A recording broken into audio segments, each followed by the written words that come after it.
dan hari ini kami akan mempresentasikan tentang peran generasi muda dalam rangka meningkatkan ketahanan nasional. Nah, sebelum kita mulai presentasi, kami memperkenalkan diri terlebih dahulu, mulai dari sebelah samping. Halo, perkenalkan, nama saya Yona Octavia Renartonang dengan NIM 113.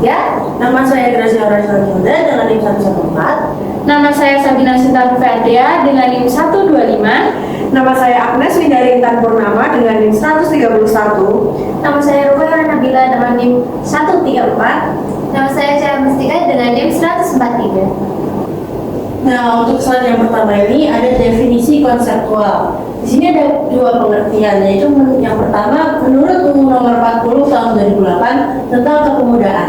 Pemuda adalah mereka yang berusia 16 sampai 30 tahun, termasuk yang masih sekolah dan tidak sekolah, yang memiliki potensi dan semangat pengabdian kepada bangsa dan negara. Kemudian ada pengertian menurut George Deroche. Ketahanan nasional adalah kondisi dinamis suatu bangsa di mana ia mampu melindungi dan mengembangkan kekuatan nasionalnya dalam menghadapi segala bentuk ancaman, gangguan, hambatan, dan tantangan, baik yang berasal dari dalam maupun luar negeri, untuk mewujudkan tujuan dan cita-cita nasional.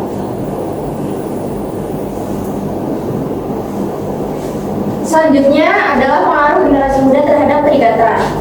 Di sini ada 3 pengaruh generasi muda terhadap Trigatra. Yang pertama, potensi demografis. Indonesia memiliki bonus demografi dengan jumlah pemuda yang besar, sehingga menjadi sumber daya manusia yang potensial untuk pembangunan nasional. Kemudian, kreativitas dan inovasi. Pemuda memiliki ide-ide kreatif dan inovatif yang dapat digunakan untuk mengatasi berbagai tantangan bangsa. Kemudian yang ketiga, semangat dan idealisme. Pemuda memiliki semangat dan idealisme tinggi untuk membangun bangsa dan negara. Oke, slide selanjutnya ada pengaruh generasi muda terhadap Pancagatra. Jadi di sini kita tahu ada 5 ya. Yang pertama ada ideologi, yang kedua politik, yang ketiga ekonomi, yang keempat sosial, dan yang terakhir adalah budaya. Nah, yang pertama untuk di bidang ideologi, pengaruh generasi muda itu mampu memperkuat ideologi Pancasila dengan mempelajari nilai-nilai Pancasila dan mengamalkannya dalam kehidupan sehari-hari sesuai 5 sila Pancasila ya teman-teman sebagai dasar negara kita. Lalu untuk bidang politik, generasi muda itu mampu untuk berpartisipasi dalam politik melalui pendidikan politik, organisasi kepemudaan, dan pemilih cerdas seperti pemilu sebelumnya ya. Kita sebagai generasi muda bisa memilih ya. Lalu untuk yang ketiga ada di bidang ekonomi, generasi muda mampu meningkatkan ketahanan ekonomi nasional dengan menjadi wirausahawan, menciptakan lapangan kerja, dan meningkatkan produktivitas. Kita sebagai generasi muda sekarang juga banyak kan wirausahawan, juga kita bisa meningkatkan produktivitas dengan membuat entah karya atau sebuah produk gitu. Lalu yang selanjutnya ada di bidang sosial. Sebagai generasi muda, kita mampu memperkuat persatuan dan kesatuan bangsa dengan membangun toleransi, kerukunan antar umat beragama, dan gotong royong. Jadi kita sebagai generasi muda itu mampu membangun toleransi antar sesama kita atau antar umat beragama dengan entah saling tolong menolong ataupun hal yang seperti itu. Kemudian untuk bidang budaya, generasi muda mampu melestarikan budaya bangsa dengan mempelajari budaya lokal, mengikuti kegiatan seni budaya, dan mempromosikan budaya Indonesia ke dunia internasional. Seperti kita tahu di kampus ini juga ada UKM Karawita, kita bisa ikut untuk ikut melestarikan budaya kita, budaya Indonesia. Nah, untuk selanjutnya akan dilanjutkan oleh Agnes. Oke, untuk slide selanjutnya, kelompok kami memilih untuk memberi contoh 3 topik aktual dan faktual.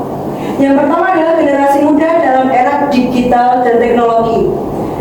Kita tahu bahwa era digital dan teknologi ini sangat gencar dan sangat maju untuk zaman sekarang. Karena kita tidak dapat memungkiri bahwa zaman sekarang adalah zaman globalisasi yang akan terus berubah dan akan terus mengalami perkembangan. Jadi generasi muda perlu memiliki literasi digital yang baik untuk menghadapi berbagai tantangan di era digital, seperti hoax, cyberbullying, dan penyalahgunaan media sosial. Karena tak jarang generasi muda minim literasi sehingga mudah untuk termakan hoax atau melakukan cyberbullying atau menjadi korban cyberbullying dan juga penyalahgunaan media sosial. Contoh kedua adalah partisipasi generasi muda dalam pemilu. Generasi muda perlu berpartisipasi aktif dalam pemilu untuk memilih pemimpin yang berkualitas dan mewujudkan cita-cita bangsa. Dan yang ketiga adalah peran generasi muda dalam pencegahan radikalisme. Generasi muda perlu memahami bahaya radikalisme dan terorisme serta berperan aktif dalam pencegahannya. Oke, jadi kita tahu bahwa generasi muda sangat disiapkan untuk menjadi penerus bangsa, penerus masa depan bangsa.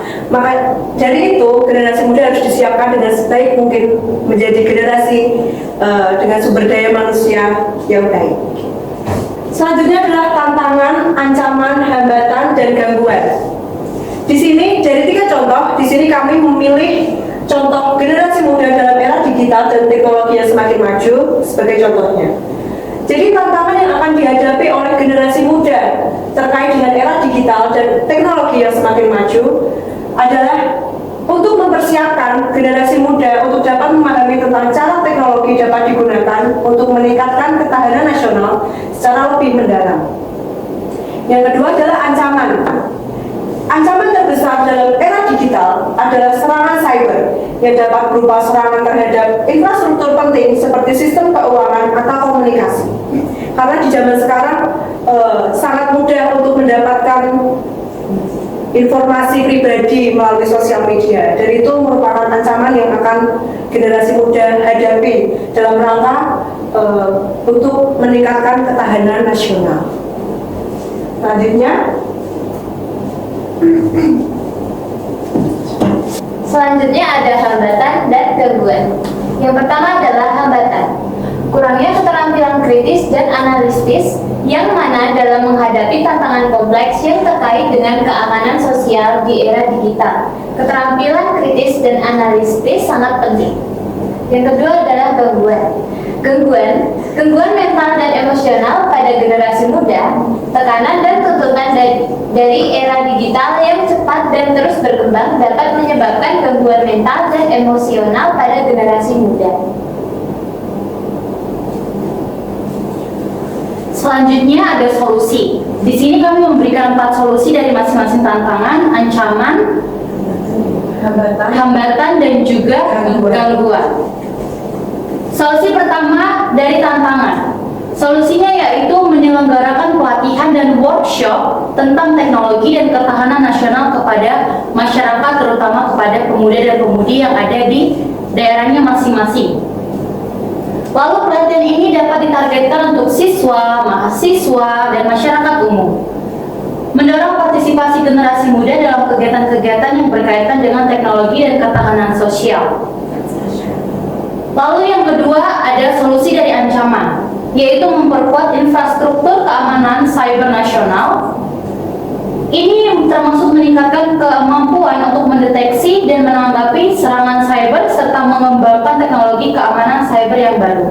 Jadi, pada zaman sekarang, pemuda dan pemudi serta masyarakat luas sangat diperlukan untuk mengetahui dan mengenali teknologi yang ada pada zaman sekarang. Seperti yang sudah disampaikan teman saya sebelumnya, bahwa di zaman sekarang ini, untuk mendapatkan informasi pribadi tentang seseorang tidaklah sulit. Maka dari itu, untuk memperkuat infrastruktur keamanan cyber nasional sangat diperlukan dan sangat penting. next. Kemudian ada solusi dari hambatan dan gangguan. Untuk hambatan, pemuda bisa mendorong generasi muda untuk terus belajar dan mengembangkan diri. Hal ini dapat dilakukan dengan menyediakan akses ke informasi dan pendidikan yang berkualitas, serta menciptakan lingkungan yang kondusif untuk belajar. Kemudian ada solusi dari gangguan, yaitu mendorong generasi muda untuk mengembangkan gaya hidup yang sehat. Hal ini termasuk makan makanan yang bergizi, berolahraga secara teratur, dan cukup tidur.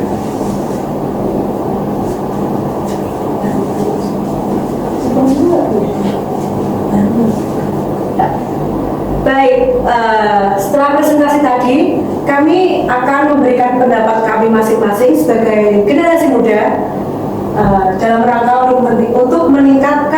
ketahanan nasional. Menurut saya, sebagai generasi muda, kami harus memiliki kesadaran pribadi untuk mau menjadi generasi muda yang unggul.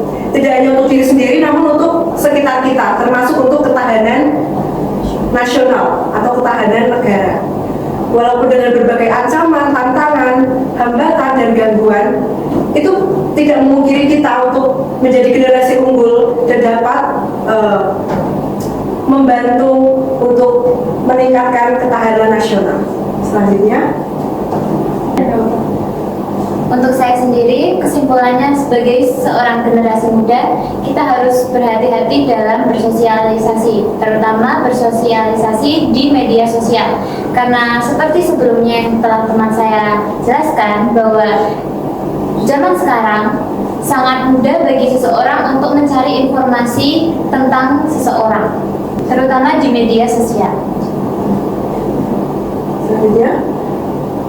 Selanjutnya pendapat dari saya yaitu di zaman sekarang perlu teman-teman waspadai, perlu teman-teman perhatikan bahwa zaman sekarang ini kita tercandu-candu dengan teknologi, terutama namanya game online.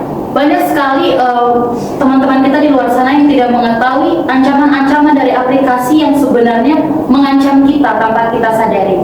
Jadi saya ingin mengingatkan untuk teman-teman untuk tidak mendownload atau untuk tidak FOMO untuk mengikuti tren-tren zaman sekarang ini, terutama tren-tren di TikTok, di Instagram, di Twitter ataupun di aplikasi lainnya. Lalu saya juga ingin menambahkan untuk teman-teman bahwa kita sebagai generasi muda sangat penting untuk mengikuti kegiatan-kegiatan yang ada di desa kita, seperti kita ikut